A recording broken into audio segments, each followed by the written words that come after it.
J.J. Abrams' Star Trek movies are now officially over, but their legacy lives on in Star Trek on Paramount Plus' TV series, from Star Trek, Discovery to Star Trek, Starfleet Academy. Variety reported that Paramount Skydance is moving on and not making Star Trek 4 to reunite the USS Enterprise cast led by Chris Pine and Zachary Quinto. Star Trek TV was dormant after the cancellation of Star Trek Enterprise in 2005, until Star Trek Discovery resurrected the TV franchise and brought it to streaming on Paramount Plus. Star Trek Discovery's success sparked a Star Trek TV renaissance that led to 3 more live-action shows, 2 animated series, and a made-for-streaming movie, Star Trek Section 31.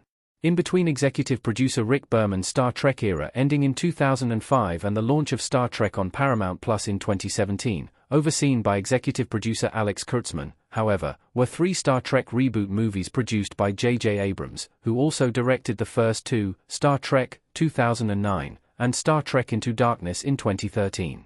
With Paramount Skydance cancelling Star Trek 4 after over 9 years of development held to pursue a fresh Star Trek movie idea, 2016 Star Trek Beyond becomes the end of J.J. Abrams' alternate Kelvin timeline Star Trek movie saga, an era that had an undeniable impact on the live-action Star Trek TV series that followed on Paramount Plus. Star Trek TV action ramped up thanks to J.J. Abrams' Star Trek. J.J. Abrams' Star Trek 2009 reboot remade Star Trek into a summer blockbuster action movie franchise. Star Trek always had action, but on a TV scale, and never on the level of non-stop, explosive chaos that Abrams reinvented Star Trek into. The frenetic pace of J.J. Abrams' movies were ported to Star Trek Discovery, which also saw blistering action sequences, usually centering on Captain Michael Burnham, Sonequa Martin Green, engaged in intense hand-to-hand combat and phaser fights. Star Trek Picard and Star Trek Strange New Worlds followed suit and also delivered action unlike any seen in pre-J.J. Abrams Star Trek movies and TV shows. J.J. Abrams grew up as a Star Wars fan who later directed Star Wars, The Force Awakens and Star Wars, The Rise of Skywalker. Abrams brought Star Wars sensibilities to Star Trek, and it continued in Star Trek on Paramount Plus, to the chagrin of longtime Trekkers who grouse that Star Trek is now less cerebral than it used to be. Star Trek TV got lens flares thanks to J.J. Abrams. J.J. Abrams' Star Trek movies are continuously mocked for bringing lens flares to Star Trek. The USS Enterprise's viewscreen became a window in Abrams' Star Trek, and lens flares were a regular sight as the camera frenetically moved across the Enterprise's brightly lit bridge.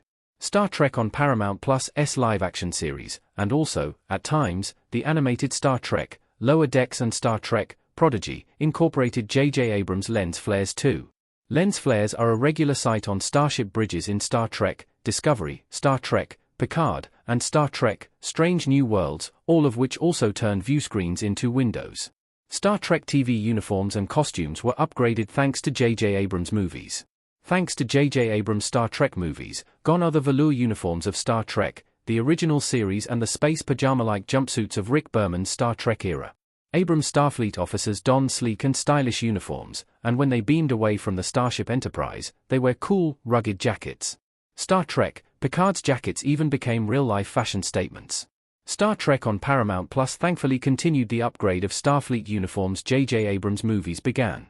From Star Trek Discovery's blue uniforms to Star Trek Strange New Worlds color-coded attire, modern Starfleet uniforms are stunning. The new Star Trek TV shows also revamped civilian clothing, disappearing the embarrassing earth tones, wild-colored patterns, and endless vests seen in Rick Berman's Star Trek era.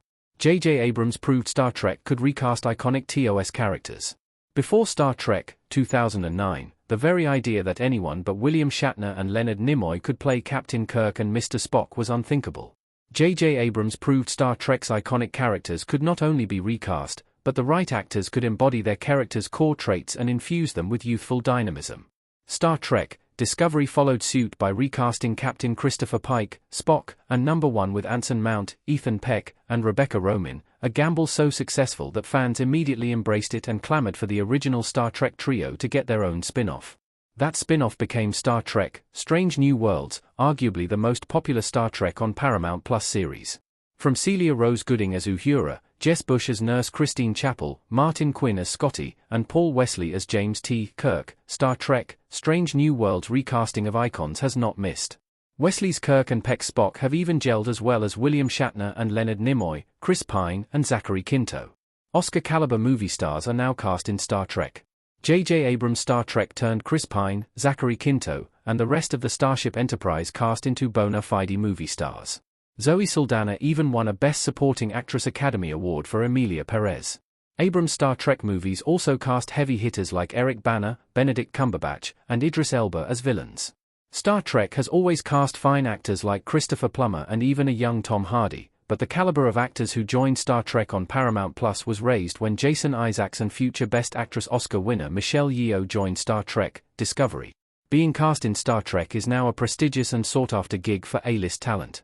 To wit, Star Trek: Starfleet Academy is led by Academy Award winner Holly Hunter, with Academy Award nominee and Emmy winner Paul Giamatti playing Season 1's villain. The best of the best in Hollywood want to be in Star Trek, thanks in part to the example set by the quality of actors J.J. Abrams' blockbuster movies cast throughout the trilogy. Star Trek TV wouldn't exist today without J.J. Abrams' movies. Star Trek was a dead franchise after 2005. Star Trek: Nemesis was an epic failure that killed Star Trek: The Next Generation as a viable movie property, while Star Trek: Enterprise underperformed and put an end to 18 years of continuous Star Trek television. J.J. Abrams' Star Trek, 2009, was a pivotal shot in the arm that made Star Trek appealing to general audiences.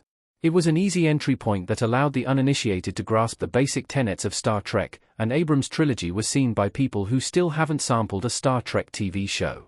A crucial component of Star Trek's modern TV success is Alex Kurtzman, who co-wrote Star Trek, 2009, and Star Trek Into Darkness. Since Star Trek: Discovery's launch in 2017, Kurtzman's secret hideout production company has overseen all of Star Trek on Paramount Plus.